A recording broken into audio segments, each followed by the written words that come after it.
జమిలీ ఎన్నికల కోసం మరొక ముందడుగు పడింది. రామ్నాథ్ కోవింద్ కమిటీ నివేదికను కేంద్ర మంత్రి మండలి ఆమోదించింది. వచ్చే శీతాకాల సమావేశాల్లోనే ఈ బిల్లును పార్లమెంటు ముందుకు తేవాలని కేబినెట్ తీర్మానించింది. వన్ నేషన్ వన్ ఎలక్షన్ కోసం కేంద్రం కొంతకాలంగా సీరియస్ గా వర్కౌట్ చేస్తోంది. ఈ క్రమంలోనే మాజీ రాష్ట్రపతి రామ్నాథ్ కోవింద్ నేతృత్వంలో కమిటీ వేసింది కేంద్రం.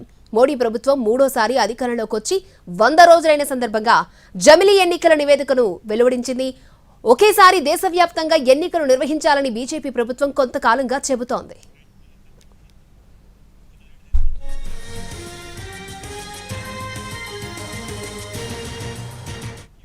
జమిలీ ఎన్నికల కోసం మరొక ముందడుగు పడింది. రామ్నాథ్ కోవింద్ కమిటీ నివేదికను కేంద్ర మంత్రి మండలి ఆమోదించింది. వచ్చే శీతాకాల సమావేశాల్లోనే బిల్లును పార్లమెంటు ముందుకు తేవాలని కేబినెట్ తీర్మానించింది. రైట్, ఇదే అంశానికి సంబంధించి మరిన్ని అప్డేట్స్ అందించడానికి మా ప్రతినిధి రాజు లైవ్ లో సిద్ధంగా ఉన్నారు. రాజు, అక్షయ, ముందుగా జమిలీ ఎన్నికలు ఎందుకు నిర్వహించాలనుకుంటుంది కేంద్రం అనే విషయానికి వస్తే, ఏదైతే బీజేపీ అధికారంలోకి తొలిసారి రావడానికి ముందే ఈ జమిలీ ఎన్నికల అంశాన్ని తమ ఎజెండాగా పెట్టుకున్నారు. ప్రధానమంత్రి మోడీ సైతం ఈ విషయంలో ఎన్నోసార్లు స్పష్టం చేసినటువంటి పరిస్థితి కనిపిస్తుంది.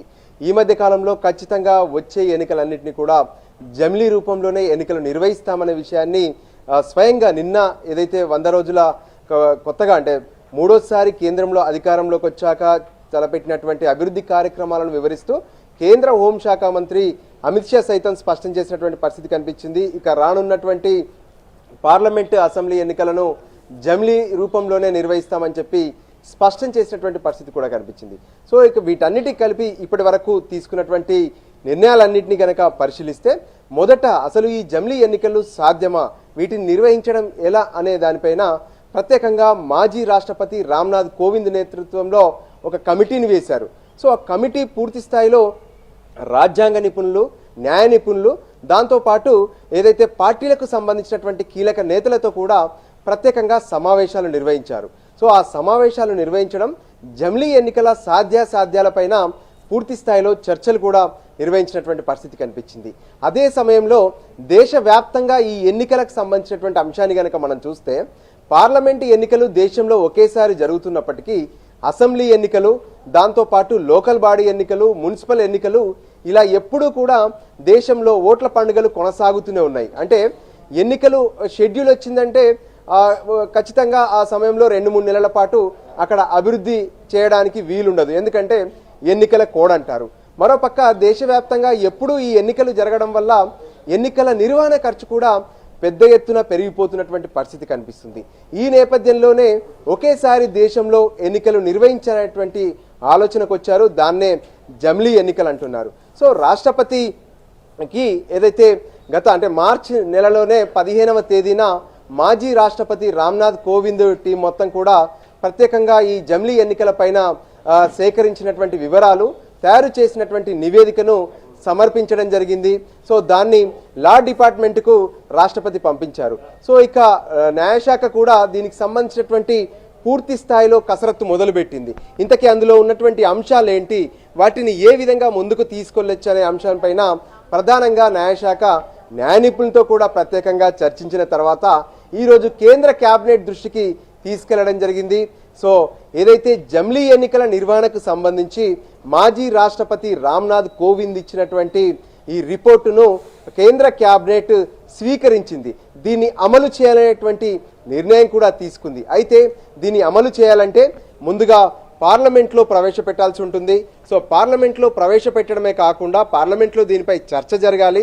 దాంతోపాటు రాజ్యాంగంలో ఉన్నటువంటి కొన్ని ఆర్టికల్స్ను కూడా మార్చాల్సినటువంటి అవసరం ఉంది. సో దానికోసం అన్ని పార్టీలకు సంబంధించినటువంటి ఎంపీలను ఏకదాటిపై కూడా తీసుకురావాల్సినటువంటి అవకాశం ఉంది. సో దానికి కావాల్సినటువంటి స్టెప్స్ ఇక మొదలయ్యాయని చెప్పుకోవచ్చు.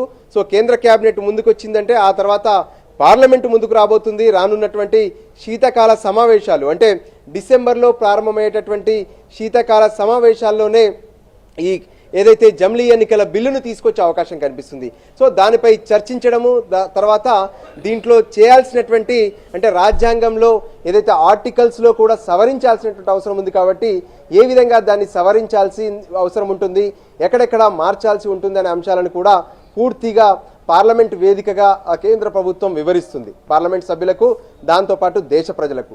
సో ఈ రెగ్యులర్గా ఎన్నికల పండుగలు కొనసాగుతుండడం వల్ల ఎటువంటి నష్టం ఉంది అంటే పెద్ద ఎత్తున ఆర్థిక నష్టం మాత్రం స్పష్టంగా కనిపిస్తుందని చెప్పి గతంలోనే కేంద్ర ఎన్నికల సంఘంతో పాటు కేంద్రం కూడా చెప్పింది. అంటే పార్లమెంట్ ఎన్నికల తర్వాత ఇప్పుడు చూస్తున్నాము, ఆ తర్వాత ఇప్పుడు ఏదైతే హర్యానా దాంతోపాటు జమ్మూ ఎన్నికలు జరుగుతున్నాయి, ఆ తర్వాత మళ్ళీ మహారాష్ట్ర, ఒకవైపు జార్ఖండ్ ఎన్నికలు జరగాల్సి ఉంది, మళ్ళీ ఏదైతే వచ్చే ఏడాది ఫిబ్రవరిలో ఢిల్లీ ఎన్నికలు జరగాల్సి ఉంది. సో ఇలా ఎప్పుడు కూడా ఎన్నికలు జరుగుతూనే ఉన్నాయి. అలా కాకుండా రామ్నాథ్ కోవింద్ ఇచ్చినటువంటి నివేదికను కనుక పరిశీలిస్తే 100 రోజుల్లో ఈ ఎన్నికల ప్రక్రియను పూర్తి చేయాలనే విషయాన్ని ఆయన స్పష్టం చేశారు.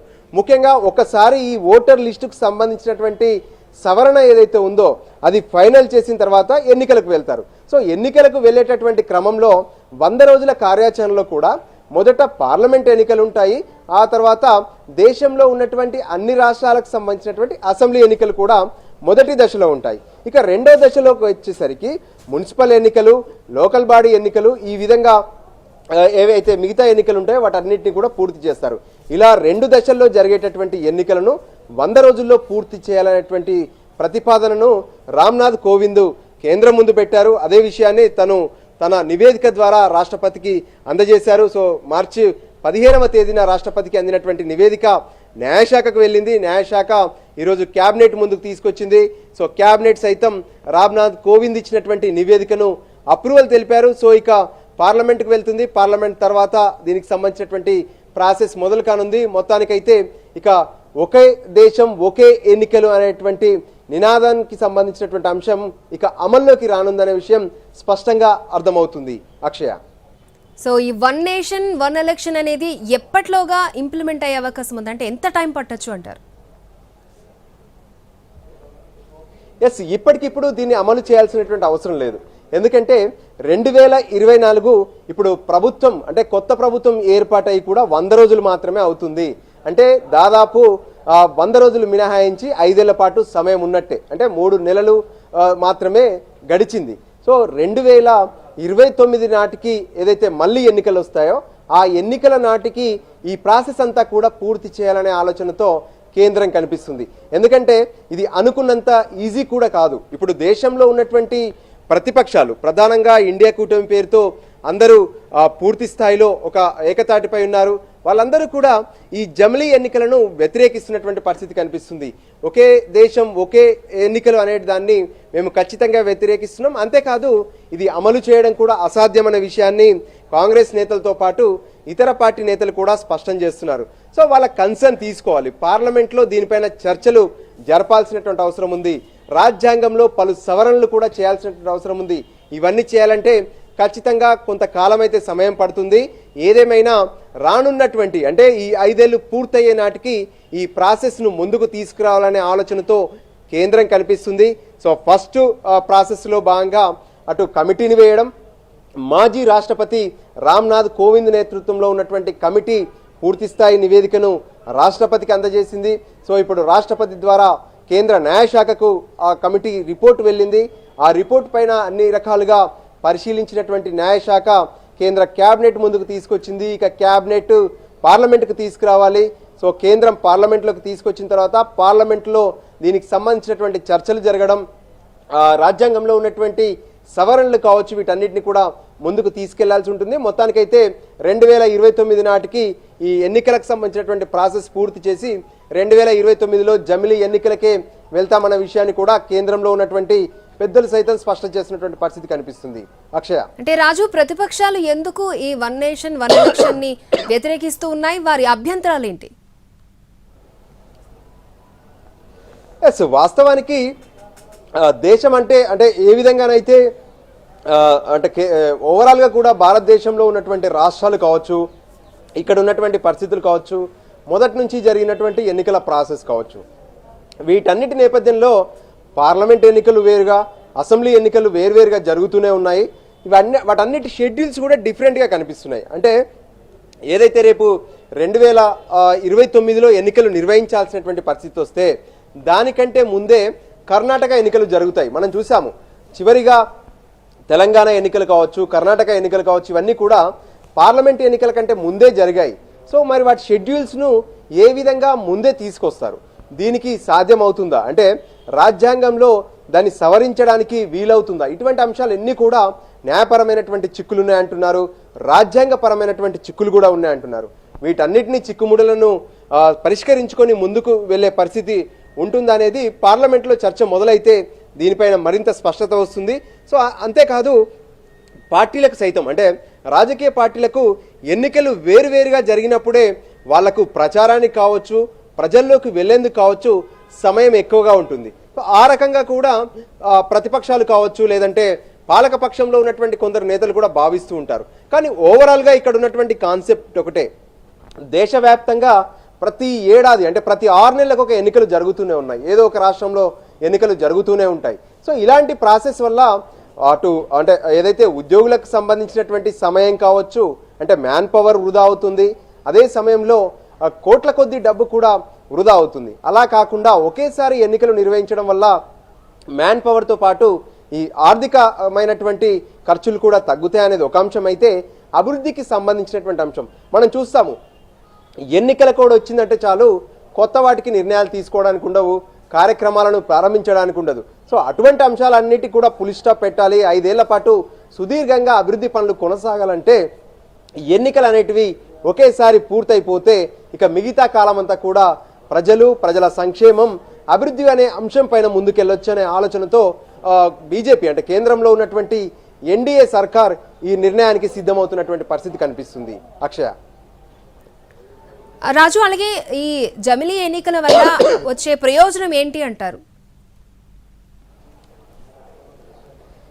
ఇప్పుడు జమిలీ ఎన్నికలకు సంబంధించి ప్రయోజనాల విషయంలో ఇప్పటికే కేంద్రం స్పష్టం చేసింది. అంటే దేశవ్యాప్తంగా ఎప్పటికప్పుడు ఎన్నికలు నిర్వహించడం వల్ల కోట్ల కొద్ది రూపాయల ఖర్చు జరుగుతుంది. సో ఆ ఖర్చును తగ్గించుకోవచ్చు. ఆ ఎన్నికల రూపంలో జరిగేటటువంటి ఖర్చును పూర్తిగా కూడా తగ్గించుకోవడం ఒక విషయం అయితే, ఎప్పటికప్పుడు జరిగేటటువంటి ఎన్నికల షెడ్యూల్ వల్ల ఎవరైతే ఉద్యోగులు కావచ్చు వీళ్ళందరూ కూడా ఇబ్బందులు పడుతున్నారు, అభివృద్ధి కార్యక్రమాలను కూడా నిర్వహించడం కష్టంగా ఉంది. సో వీటన్నిటి విషయాల్లో కూడా సులువవుతుంది. అందుకే ఎన్నికల కార్యక్రమం అనేది 100 రోజుల్లో పూర్తి చేస్తే ఇక మిగతా మొత్తం కాలం కూడా దాదాపు 5 ఏళ్ల పాటు అభివృద్ధి, సంక్షేమం, ఎవరి పనులు వాళ్ళు చేసుకుంటారనే విషయంపైనే స్పష్టం చేస్తున్నారు. దానికి అనుగుణంగానే జమిలీ ఎన్నికలకు కేంద్రం ముందడుగు వేసిందని చెప్పుకోవచ్చు. Akshaya. Okay Raju, thanks for the live updates.